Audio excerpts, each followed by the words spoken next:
ನೋಡು ಬೇಡ. ಅಯ್ಯೋ ನಿಲ್ಲಿಸ್ರೋ, ಏನ್ ಆಟ ಆಡಕ್ ಬೇರೆ ಜಾಗನೇ ಸಿಗ್ಲಿಲ್ವಾ ನಿಮ್ಗೆ? ಇಳಿರೋ ಕೆಳಗೆ, ಹೋಗ್ರ ಆಚೆ ಹೋಗ್ರೋ. ಗೊತ್ತಿಲ್ದೆ ತಪ್ಪು ಮಾಡ್ಬಿಟ್ವಿ, ಕ್ಷಮಿಸಿ. ಅದಕ್ಕೆ ಈಗ್ಲೇ ನಿಮ್ ಬುದ್ಧಿ ಎಲ್ಲ ನೋಡ್ಬಿಟ್ಟೆ, ಇನ್ ಮುಂದೆ ಏನೇನ್ ಅನ್ಭವಿಸ್ಬೇಕು. ಅಯ್ಯೋ ಅಯ್ಯೋ ಅಯ್ಯೋ, ಎಲ್ಲ ಹಾಳ್ ಮಾಡ್ಬಿಟ್ಟಿದ್ರಲ್ಲ, ಬುದ್ಧಿ ಕೆಟ್ಟಿದ್ಯಾ ನಿಮ್ಗೆ? ಏನಾಯ್ತು?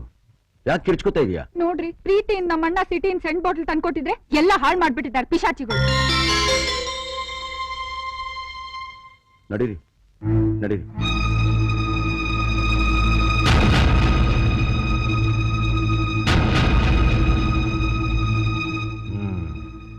ಏನಮ್ಮ, ಶಂಕರನ್ ತಮ್ಮಂದ್ರ ಗಲಾಟೆ ಶುರುವಾಯ್ತಾ? ಅಬ್ಬಬ್ಬಬ್ಬಾ, ಆ ಹುಡುಗ್ರ ಕಾಟ ತುಂಬಾ ಆಗೋಗಿದೆ.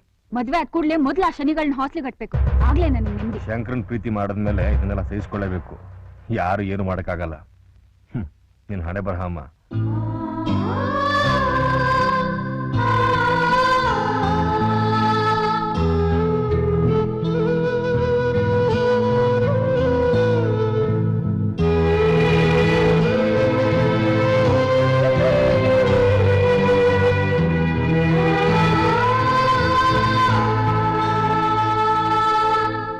ಏನ್ ಹೇಳ್ತಾ ಇದೆಯಾ ನೀನು? ಯಾಕೋ ನಾನು ಈ ಮದುವೆ ಆಗೋದು ಸರಿಯಲ್ಲ ಅನ್ಸುತ್ತೆ. ನಿಶ್ಚಿತಾರ್ಥ ಆಗಿದ್ದು ಊರಿಗೆಲ್ಲ ಗೊತ್ತಾಗಿದೆ, ಈಗ ಮದುವೆ ಬೇಡ ಅಂದ್ರೆ ಹಾಗೆ. ಅದು ಅಲ್ಲದೆ ನನ್ನ ತೆಗಿಗೆ ಏನೇ ಕಮ್ಮಿ ಆಗಿದೆ?